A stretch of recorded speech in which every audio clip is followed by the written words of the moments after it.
Uzreiz pateikšu, šī ir 3. diena šim ēdamam. Garšo tieši tāpat kā 1. dienā.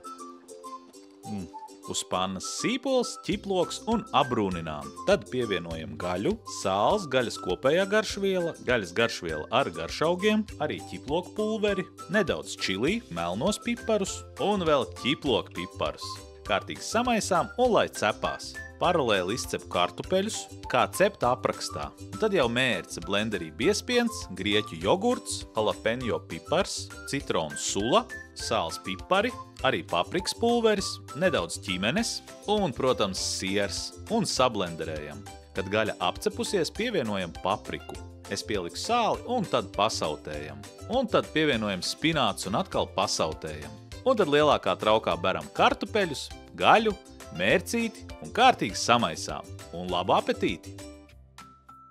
Brīnišķīgi!